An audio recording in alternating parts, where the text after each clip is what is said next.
Yeah!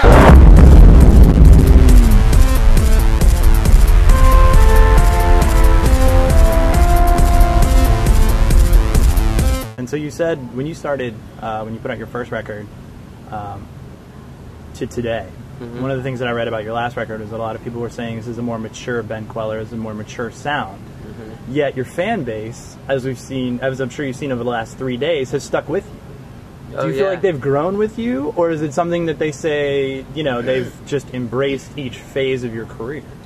I think, you know, I've been really lucky that my fans have stayed with me through all my twists and turns, and I think that's one thing that I'm really grateful for and lucky for.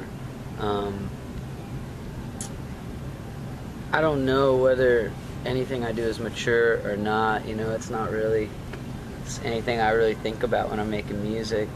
And I doubt that my fans really look into it like that. I just think my fans buy the new Ben Kweller record, put it in, and if they like it, they like it, you know. But I think critics, they have to find a way to write a story about it. So maybe maturity was one part that they wanted to hone in on. I don't know, but tomorrow I could go make some like off-the-wall punk album that like was recorded on 4-track cassette, and then everyone would be like, wait a minute, did he digress to, you know, you know, is he not mature anymore? I mean, I don't know, you know. Because I remember they said the same thing about Blink-182 when they came out with that, you know, and they just, I listened to the record and I was like, wait, there's just less dick and fart jokes. I'm like, I don't, you know, what does maturity as an artist mean? But like you said, your fans have gone through 5 or 6 years with you, and as they grow, you grow too. Totally.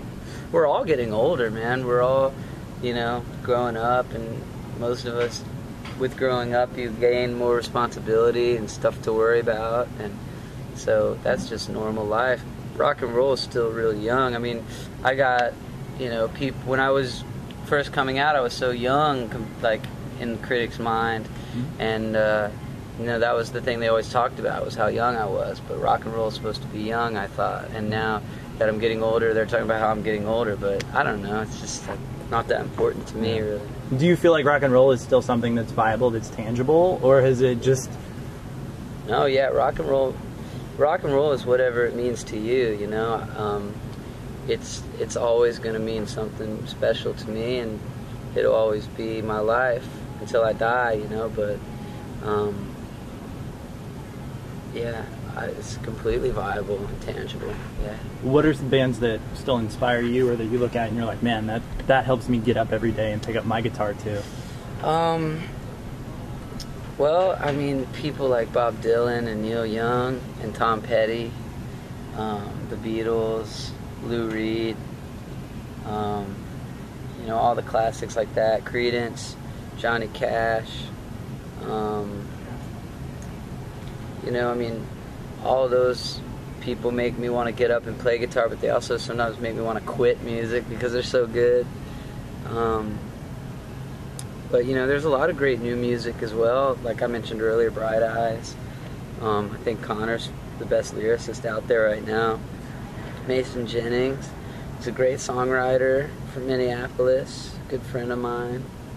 And, I mean, there really is like a lot of artists that still believe in rock and roll and still believe in the heritage of it and have a respect for it, you know, because I grew up with like this immense respect for rock and roll and its roots, and it was probably instilled in me from my father just because he grew up in the 60s and he was a drummer and really just believed in rock and roll.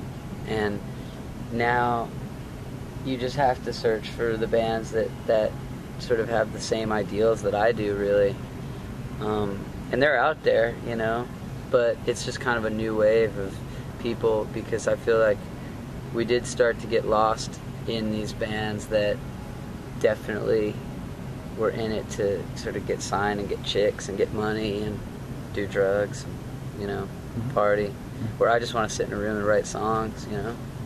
So. What advice would you give to somebody like yourself, you know, at the age that you started, you know, now that you've been through the industry and you've seen the ups and downs, you've seen the kind of things, what advice would you give to that person? I would just say always just if you have a clear vision of what you want to do, follow that down, and just don't let anybody tell you that you can't do anything, because it's music, you know. Music there doesn't have any rules. You know, don't try to worry too much about being hip and cool and, you know, trying to get in Spin Magazine and Rolling Stone and try to be at the right parties at the right time. Just make your music, you know, because all that other stuff will come, and it's so much better when it comes naturally, when you're not trying to force it, you know.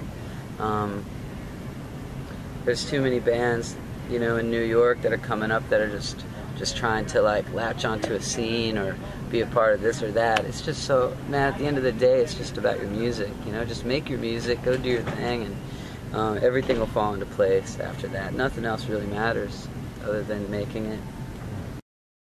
Yeah!